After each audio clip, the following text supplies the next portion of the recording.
Bismillahirrahmanirrahim. Assalamualaikum warahmatullahi wabarakatuh. Alhamdulillahi rabbil alamin. Wabihi nasta'inu ala umri dunya waddin. Wa sallallahu ala nabiyyina Muhammadin wa ala alihi wa sahbihi ajma'in. Amma ba'd. Kita panjatkan puja dan syukur kehadirat Allah tabaraka wa ta'ala. Pada kesempatan yang berbahagia kali ini, kita masih kembali diberi kekuatan, kesehatan, hidayah serta taufik dari Allah Jalla wa'ala, sehingga kita bisa kembali menghadiri pengajian rutin tafsir kita ini di Masjid Agung Darussalam Purbalingga. Kita berharap semoga Allah Tabaraka wa Ta'ala berkenan untuk melimpahkan kepada kita semuanya ilmu yang bermanfaat, sehingga bisa kita amalkan sebagai bekal untuk menghadap kepada Allah Jalla wa'ala. Amin. Salawat dan salam semoga senantiasa tercurahkan kepada junjungan kita Nabi besar Muhammad sallallahu alaihi wasallam, kepada keluarganya, sahabatnya dan umatnya yang setia mengikuti tuntunannya hingga akhir nanti. Jamaah sekalian kami hormati, seperti biasanya kita akan mengawali kajian kita malam hari ini dengan membaca surat yang mulia, surat Al-Lail yang akan kita pelajari. Mudah-mudahan Allah Subhanahu wa taala memberkahi kajian kita. A'udzu billahi minasy syaithanir rajim.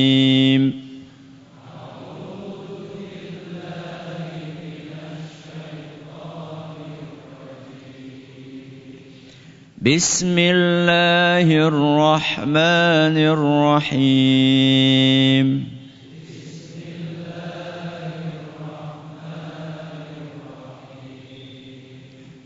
Wal-laili idza yaghsha.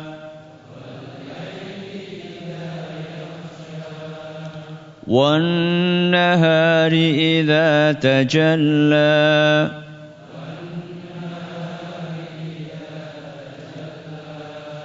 وما خلق الذكر والأنثى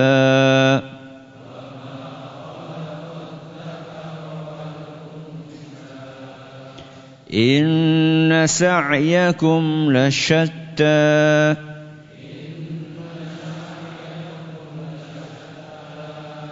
فأما من أعطى واتقى وصدق بالحسنى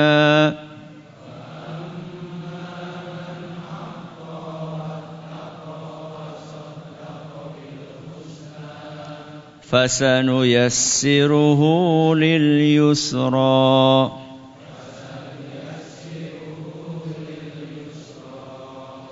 وأما من بخل واستغنى وكذب بالحسنى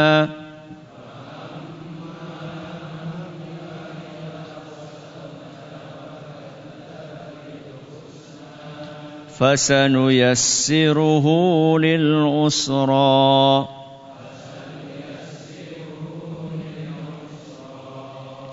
وما يغني عنه ماله إذا تردى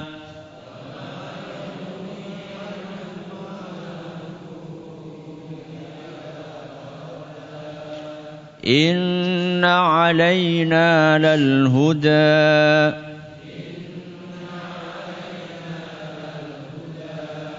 وإن لنا للآخرة والأولى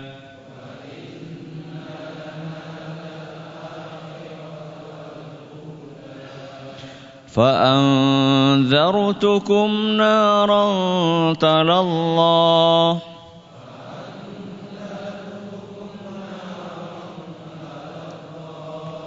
لا يصلاها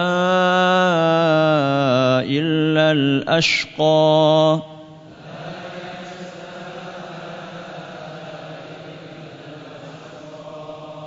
الذي كذب وتولى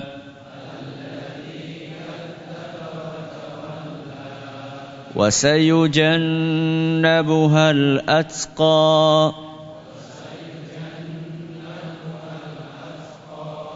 الذي يؤتي ماله يتزكى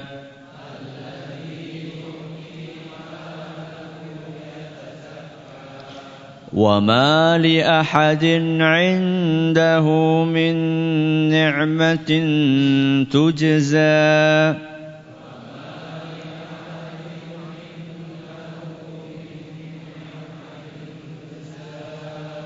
إلا ابتغاء وجه ربه الأعلى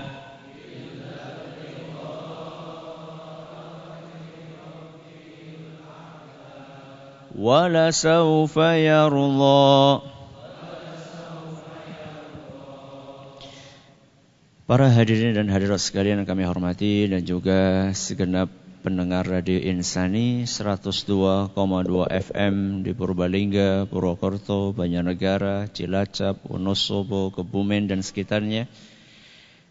Para pendengar Radio Roja di Jakarta, di Bandung, di Lampung, di Berau, dimanapun Anda berada, Radio Bas FM di Solo Tigo dan sekitarnya, Radio kita di Cirebon dan sekitarnya, Radio Al-Hikmah di Banyuwangi dan sekitarnya, juga para pemirsa Roja TV dan Yufid TV yang semoga senantiasa dirahmati oleh Allah Azza wa Jalla. Pada pertemuan yang lalu kita sudah mengawali pembahasan tentang golongan yang kedua yang Allah sebutkan di awal surat Al-Lail, yaitu orang-orang yang akan mendapatkan kesulitan dan kesusahan, baik di dunia maupun di akhirat. Orang-orang yang akan mendapatkan kesulitan tadi adalah orang-orang yang memiliki beberapa sifat jelek. Dan kita sudah bahas sifat yang pertama, yaitu wa ammam bakhila. Sifat apa? Pelit. Jadi orang yang punya sifat pelit, maka dia akan menderita kesulitan, kesusahan di dunia dan di akhirat. Dan ini kita bahas pada 2 pertemuan yang lalu. Adapun malam hari ini kita akan mengkaji sifat yang kedua. Sifat jelek yang kedua. Yang seandainya dimiliki oleh seseorang maka dijamin dia akan kesulitan hidupnya di dunia maupun di akhirat. Yaitu firman Allah Subhanahu wa ta'ala, wastaghna. Wa amma man bakhila wastaghna. Sifat yang kedua yang dimiliki oleh golongan yang akan mendapatkan kesulitan adalah sifat wastaghna, istaghna. Apa artinya? Kalau secara bahasa artinya adalah orang yang merasa tidak butuh. Apa? Merasa tidak butuh. Itu kalau diterjemahkan secara letterlek, enggak butuh. Cuman di sini maksudnya enggak butuh sama siapa? Yeah. Para ulama kita sebagaimana Imam Ibnu Katsir dan yang lainnya menyebutkan bahwa yang dimaksud tidak butuh di sini adalah merasa tidak butuh kepada Allah Subhanahu wa ta'ala. Atau di dalam kitab tafsir yang lainnya seperti tafsir Al-Baghawi dan juga Zadul Masir karya Imam Ibnul Jauzi disebutkan merasa tidak butuh kepada pahala dari Allah. Di dalam tafsir yang lain, tafsir Juz Amma Syekh Ibnu Utsaimin merasa tidak butuh kepada rahmat Allah. Inilah sifat tercela. Siapa yang memilikinya, maka dijamin dia akan kesulitan di dunia dan di akhirat. Ketika dia merasa apa tadi? Tidak butuh kepada Allah. Dan ini tentunya menunjukkan adanya sifat congkak. Apa congkak? Sombong. Kok bisa-bisanya hamba yang lemah merasa tidak butuh kepada siapa? Allah. Pembantu saja merasa butuh sama siapa? Majikannya.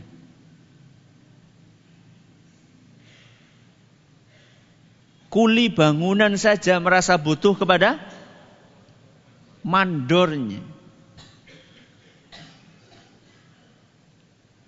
Karyawan pabrik saja merasa butuh kepada bosnya. Mahasiswa butuh kepada dosennya. Padahal apa sih yang dicari dari dosen? Nilai. Terus kalau jenengan nggak dapat nilai mati? Enggak kan? Tapi kita merasa butuh. Yang dibutuhkan oleh pembantu dari majikannya apa? Gaji. Apa terus kalau jenengan nggak dapat gaji dari majikan terus kiamat? Kan enggak. Paling kelaparan sebulan.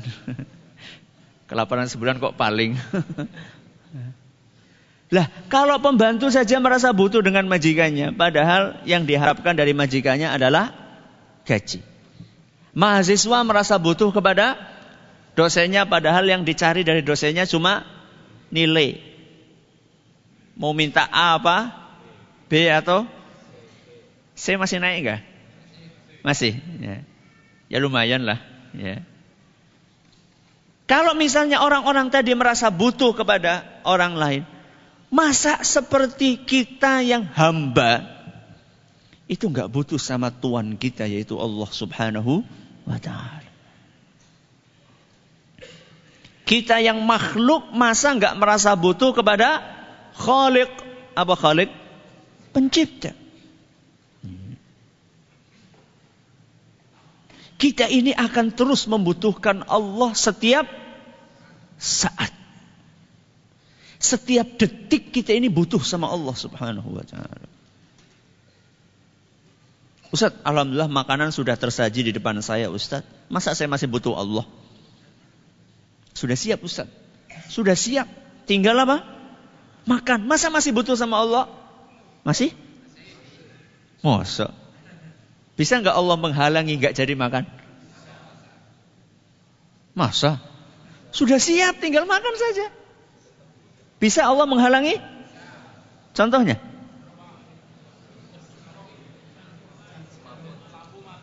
Lampu mati. Masih bisa, cuman kewalik. Ya. Tahu-tahu tangannya enggak bisa gerak. Alias ujuk-ujuk stroke. Atau stroke enggak, alhamdulillah sehat. Alhamdulillah stroke enggak, bisa digerakkan semua, tapi enggak mungkin bisa makan.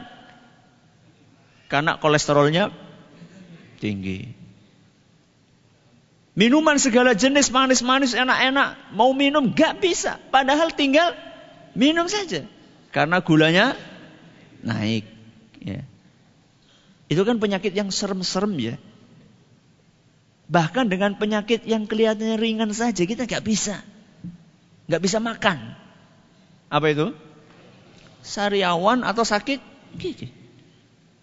Hanya dengan oleh Allah Subhanahu wa ta'ala dihalangi dengan sariawan yang seberapa? Seujung kuku. Enggak bisa makan kita. Atau gigi yang tahu-tahu berlobang. Ya, dan ulatnya lagi menggeliat di dalam. Padahal lubangnya cuma kecil, gak jadi kita makan. Cuma masalah makan saja. Enggak. Anda pikir udara yang ada di sekeliling kita sedemikian banyaknya, itu otomatis langsung bisa kita hirup tanpa ada bantuan dari Allah? Gak bisa. Allah Maha Kuasa untuk menghalangi kita dari udara tersebut. Tahu-tahu sesak nafas. Asmanya kambuh. Atau itu kan penyakit yang serius-serius ya. Atau ujuk-ujuk pilek. Ya, mampet. Itu gak bisa kita. Makanya salah satu nama Allah yang disebutkan dalam sebuah surat favorit kita dalam sholat, surat apa? Al-Ikhlas. Iya kan? Surat favorit kan? Ya. Kawit TK nganti tua suratane Al-Ikhlas terus. Qul huwallahu ahad. Allahus somad. Salah satu nama Allah adalah As-Somad. Coba yang favoritnya surat Al-Ikhlas. Dari kecil sampai tua. As-Somad gue artinya apa?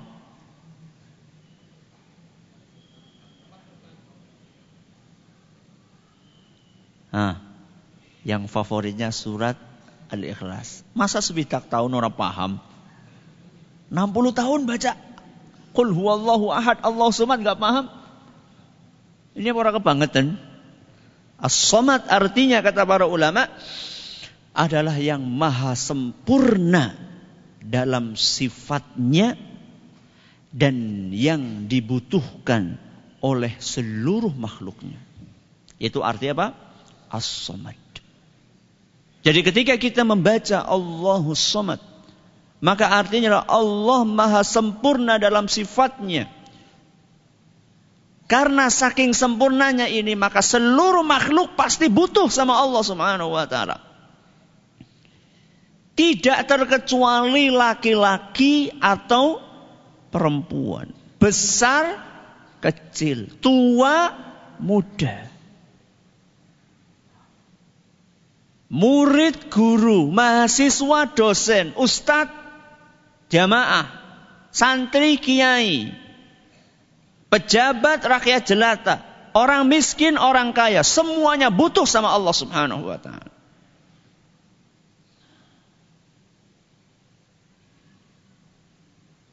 Makanya orang yang tidak merasa butuh kepada Allah, maka itu adalah merupakan karakter yang tercela. Dan setiap sifat yang jelek, maka akan melahirkan sifat jelek yang lainnya. Jadi ulama salaf kita mengatakan, sifat jelek akan melahirkan sifat jelek yang lainnya. Kebalikannya, sifat positif akan melahirkan sifat positif yang lainnya. Sifat jelek melahirkan sifat jelek yang lainnya. Mabok. Mabok. Apakah berhenti sampai mabok saja? Enggak. Akan melahirkan perilaku jelek yang lainnya. Apa itu? Zina. Makanya biasanya itu sudah satu paket. Ya. Non sewu, joget-joget. Apa itu? Kalau di diskotik lagi apa istilahnya itu? Dugem. Dugem siapa? Enggak tahu ya. Dug gem gitu ya. Dunia gemerlap katanya. Ya, makanya lampunya kan mati murup. Tapi kok ya coba jenengan murup mati gimana? Oh yang berarti masih waras. Ya. Kalau misalnya mati murup kok malah menikmati, berarti ki semanjan ora sehat. Awalnya kayak gitu. Nanti habis itu mabok. Setelah mabok apa? Zina. Setelah zina minta supaya bayinya digugurkan. Itu rentetan seperti itu. Maksiat akan menghasilkan maksiat yang lain. Korupsi, maksiat. Nanti akan menghasilkan maksiat yang lain. Apa itu? Bohong. Makanya ketika ketangkap korupsi, enggak, saya enggak korupsi, berani saya potong lehernya. Bohong kan ya? Korupsi terus menghasilkan apa? Bohong. Ternyata bohongnya enggak mempan, dimasukkan penjara, pengen cepat keluar. Apa? Nyuap. Tuh kan? Yang namanya karakter jelek akan melahirkan karakter jelek yang lainnya. Nah, merasa tidak butuh kepada Allah, ini jelek atau tidak? Jelek. pasti akan melahirkan sifat jelek yang lain. Di antaranya sifat jelek yang akan dilahirkan dari perasaan tidak butuh kepada Allah adalah sikap melampaui batas. Apa? Sikap melampaui batas. Ketika orang sudah tidak merasa butuh kepada Allah, maka buntutnya dia akan melampaui batas. Maksudnya adalah akan terus-menerus berbuat maksiat kepada Allah Subhanahu wa taala. Tidak peduli dengan batasan-batasan yang sudah ditetapkan oleh Allah. Terjang saja. Enggak peduli halal, haram. Dan ini sudah pernah kita pelajari di dalam surat Al-Alaq. Surat Iqra. Yaitu ketika kita membahas ayat yang ke-6 dan yang ke-7. Apa bunyinya? Aja diurut. Ya wis, saya kasih depannya. Kalla. Kalla innal insana layatgha. Sungguh manusia itu betul-betul melampaui batas. Kenapa manusia melampaui batas? Jawabannya ayat berikutnya. Ar-ra'ahus taghna. Karena dia sudah merasa tidak butuh kepada Allah Subhanahu wa taala. Jadi perasaan merasa tidak butuh kepada Allah Subhanahu wa taala, merasa tidak butuh kepada yang lainnya akan mengakibatkan seorang ini menjadi melampaui batas. Makanya coba perhatikan. Orang-orang yang merasa dirinya punya segalanya, lihat perilaku kesehariannya. Orang kaya raya, dia merasa segala sesuatu bisa membayar. Coba lihat kalau tidak beriman ya, kalau tidak beriman. Kalau kaya beriman bagus. Seperti siapa? Nabi Sulaiman. Terus siapa lagi?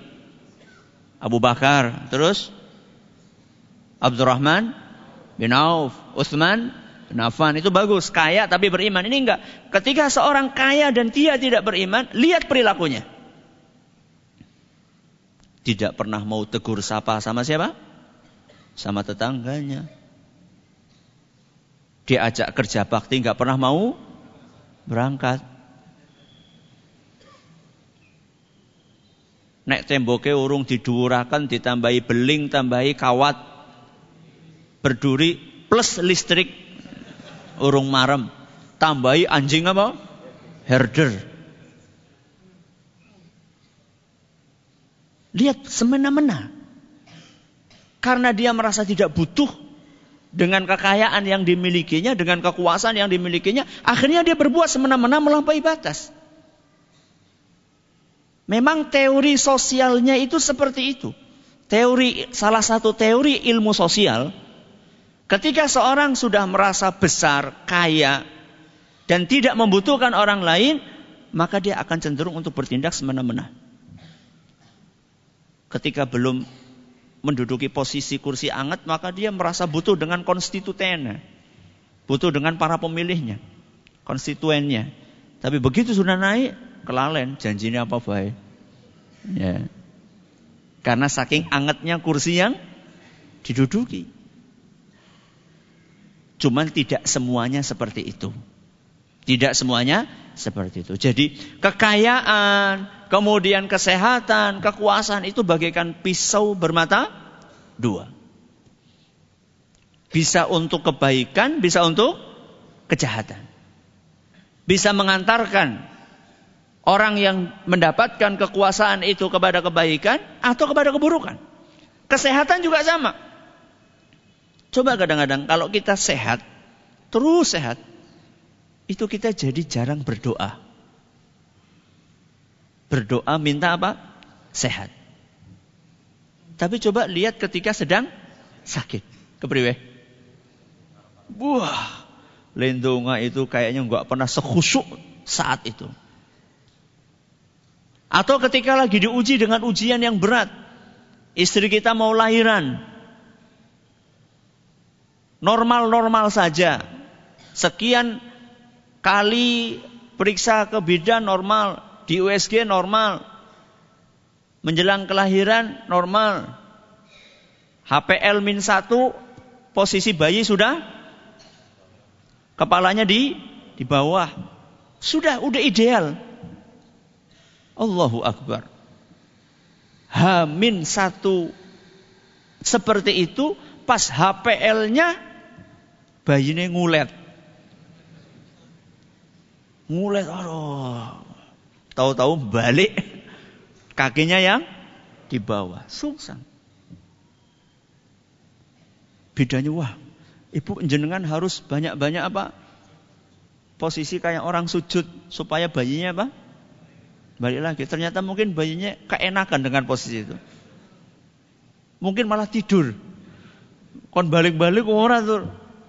Akhirnya bedanya memfonis, wah, gak bisa ini. Ini harus disesar.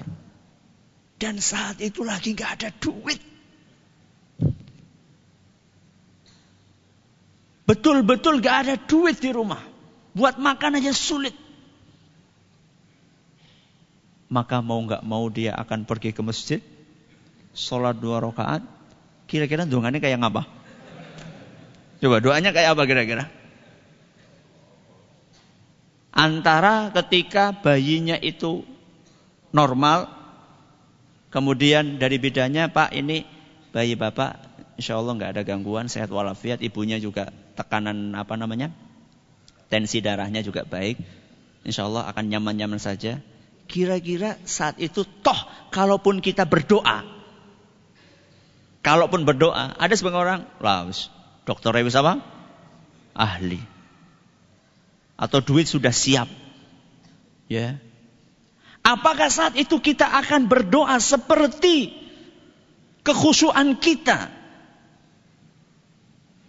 Saat berdoa kepepet karena tidak ada uang dan kita dalam kondisi terdesak seperti itu?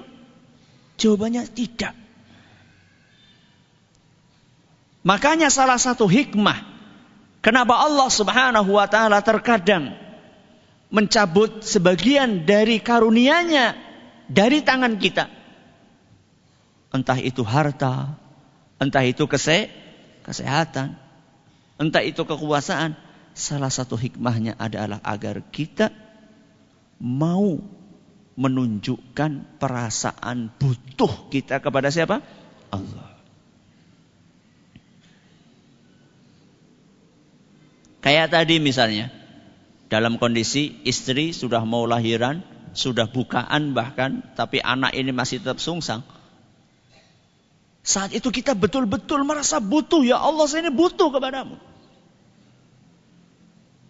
Dan perasaan butuh kepada Allah inilah salah satu dari puncak tertinggi ibadah seorang hamba kepada Allah. Jadi ibadah itu bukan hanya ritual sholat, puasa, haji, dan seterusnya, zakat. Tapi perasaan kita ini membutuhkan Allah, itu adalah salah satu di antara puncak tertinggi kondisi ibadah seorang hamba kepada Allah. Makanya itu harus kita asah. Harus asah. Cara ngasahnya gimana? Banyak-banyak berdoa. Makanya Rasulullah SAW bersabda dalam sebuah hadis yang diriwayatkan oleh Imam Tirmidzi, dan hadis ini dinyatakan sahih oleh Imam Ibnu Hibban, laisa syai'un akrama 'ala Allah Ta'ala minad du'a. Tidak ada sesuatu yang lebih mulia di sisi Allah dibandingkan doa. Tidak ada apa? Sesuatu yang lebih mulia di sisi Allah dibandingkan doa. Jadi doa itu kedudukannya istimewa sekali di sisi Allah. Kenapa? Karena ketika kita berdoa, kita menampakkan perasaan butuh kita sama siapa? Sama Allah. Dan itulah hakikat seorang hamba. Hamba itu membutuhkan kepada tuannya. Kalau tidak merasa butuh kepada tuannya, berarti dia bukan hamba. Maka keliru pemahaman sebagian orang yang mengatakan Jatakan donga apa ora? Apa Allah enggak tahu kalau kita butuhnya ABC? Allah kan tahu isi hati kita. Yang namanya orang ikut ujian seleksi ya pengennya apa? Lulus. Allah kan tahu keinginan kita. Enggak usah kita apa? Ngomong, ya Allah aku pengen lulus. Kayak ngajari Allah saja. Ini pemahaman yang keliru. Kenapa panjenengan berdoa? Padahal Allah tahu sebelum panjenengan berdoa apa yang akan jenengan ucapkan. Allah tahu enggak? Bahkan sebelum kita lahir ke muka bumi ini. Ketika kita masih di perut kita, Allah tahu seluruh kebutuhan kita. Kenapa kita tetap berdoa sama Allah? Bismillah. Kenapa? Panjenengan berdoa enggak? Terus kenapa? Butuh. Itu tok. Allah kan tahu. Pertama, karena Allah nyuruh kita berdoa. Berarti ketika kita berdoa sedang menjalankan perintah Allah. Di mana Allah nyuruh kita berdoa? Di dalam banyak ayat. Dalam sebuah ayat yang kita hafal semua, surat Ghafir ayat 60. Apa kata Allah Subhanahu wa taala? Wa qala rabbukum ud'uni astajib lakum. Dan Rabbmu berkata, berdoalah kalian kepadaku. Ini perintah atau bukan? Perintah. Masa sudah disuruh berdoa terus moh? Kira-kira ini beradab atau tidak? Ini tidak beretika. Allah yang nyuruh kita berdoa. Makanya kita berdoa walaupun Allah tahu isi dari hati kita. Kita tetap berdoa karena memang Allah yang menyuruh kita untuk berdoa. Dan juga di dalam doa itu kita sedang menampakkan apa tadi? Perasaan butuh kita kepada Allah Subhanahu wa ta'ala. Yang butuh kepada Allah kita. Tapi Allah butuh enggak sama kita? Allah butuh enggak sama kita? Tidak. Kita butuh sama Allah, tapi Allah enggak butuh sama kita. Kita butuh sama Allah, makanya Allah di dalam Al-Quran berfirman, Ya ayuhan nas, antumul fuqara'u ilallah. Wahai para manusia, kalian semuanya butuh kepada Allah. Fakir. Fakir itu artinya apa? Butuh. Kita semuanya butuh kepada Allah Subhanahu wa ta'ala. Sejak lahir, bahkan sejak sebelum lahir sampai kita meninggal, bahkan sampai nanti di hari kiamat kita butuh Allah. Ketika kita berada di perut ibu kita butuh Allah. Butuh apa? Butuh apa kita dari Allah? Butuh supaya makanan dari ibu kita yang dimakan sama beliau bisa ngalir kemana? Ke dalam perut kita. Saat kita masih jadi janin di perut ibu kita. Kalau Allah Subhanahu wa ta'ala tutup apanya? Salurannya gimana? Mati. Sejak di dalam perut ibu kita, kita sudah butuh Allah Subhanahu wa ta'ala. Ketika lahir, butuh Allah enggak? Makanya tadi apa? Minta sama Allah Subhanahu wa ta'ala. Saya pernah nunggui anak saya yang ketiga. Lahiran itu qadarullah memang spesial. Jadi darah yang keluar itu bukan darah seperti umumnya. Ya kalau orang melahirkan memang keluar darah. Tapi ini darahnya itu kayak keran keluarnya. Masya Allah. Betul-betul saat itu kita merasa butuh sekali sama Allah.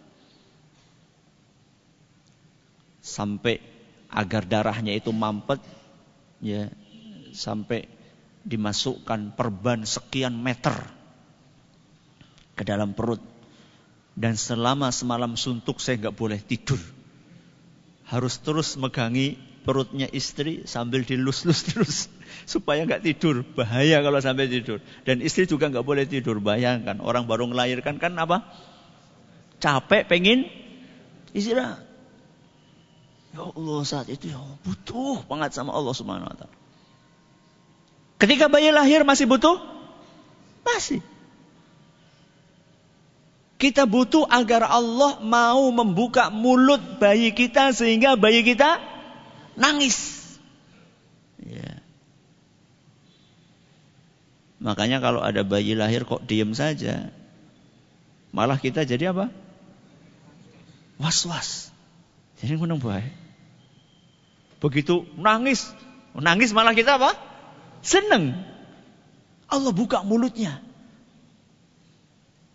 Apakah hanya setelah nangis saja kita kemudian jadi gak butuh sama Allah? Masih butuh sama Allah Subhanahu wa taala. Bagaimana anak kita itu mau minum ASI dari siapa? Dari ibunya. Padahal kan gak pernah dia diajari. Nak, nanti kalau kamu keluar dipeseni ya. Nanti kalau kamu keluar ketemu ASI, kamu kamu hisap ya. Gak pernah. Itu yang ngajari Allah Subhanahu wa taala. Apa pernah bayi itu ketika masih di perut kita kasih pelajaran? Ya, kita les anak kita. Nanti kalau kamu lahir nak ya. Enggak. Itu yang ngasih tahu adalah Allah Subhanahu wa taala. Kemudian apakah susunya cocok dengan perutnya atau tidak? Betapa banyak bayi-bayi yang lahir ternyata begitu minum air susu ibunya, apa yang terjadi? Muntah-muntah gak cocok. Akhirnya harus beli susu yang harganya Masya Allah. Ketika keluar kita butuh tangan, kita butuh mata. Kita butuh mata itu supaya bisa dibuka. Telinga ini bisa mendengar. Mulut ini bisa bicara. Belum nanti ketika kita agak besar dikit kita butuh rizki. Setelah kita butuh rizki, kemudian kita butuh dari Allah Subhanahu wa ta'ala hidayah. Antumul fuqara'u ilallah. Sedangkan Allah, wallahu huwal ghaniyul hamid. Sedangkan Allah itu maha kaya, tidak butuh sama sekali kepada para hambanya. Sedikit pun Allah tidak butuh kepada kita. Makanya kalau seandainya kita ini gak sholat, gak puasa, Allah rugi gak? Sama sekali gak rugi. Jangankan kita satu orang gak sholat. Satu dunia. Sejak zaman misalnya disebutkan dalam hadis Nabi SAW. Seandainya seluruh manusia, mulai manusia yang pertama sampai terakhir, semuanya tidak sholat. Bahkan semuanya menjadi manusia kayak Fir'aun. Fir'aun kan manusia yang paling jahat. Semuanya tipenya kayak Fir'aun. Allah gak rugi. Yeah. Jadi Allah gak butuh sama kita. Tapi subhanallah, Allah gak cuek sama kita. Walaupun Allah gak butuh. Coba sekarang. Kalau jenengan gak membutuhkan seseorang, jenengan cuek gak? Cuek. Akan cuek. Karena merasa gak butuh. Akan tetapi Allah Subhanahu wa ta'ala walaupun tidak butuh kepada kita, Allah Subhanahu wa ta'ala suruh kita berdoa. Padahal kalaupun kita gak berdoa, Allah gak rugi. Allah suruh kita taubat. Padahal kalau misalnya kita gak taubat, Allah rugi gak? Enggak. Bahkan Allah tunggu siang dan malam agar kita mau bertobat kepadanya. Innallaha yabsutu yadahu bil-laili liyatuba musii'un nahar. Di malam hari Allah Subhanahu wa ta'ala buka kedua tangannya, menunggu para hambanya untuk bertaubat. Bagi mereka yang gak mau tobat di siang harinya, ditunggu sampai malam. Sampai jam berapa? Sampai jam berapa? 24 jam. Allah tunggu kita. Padahal Allah gak butuh sama kita. Itu semata-mata karena apa? Sayangnya Allah kepada kita.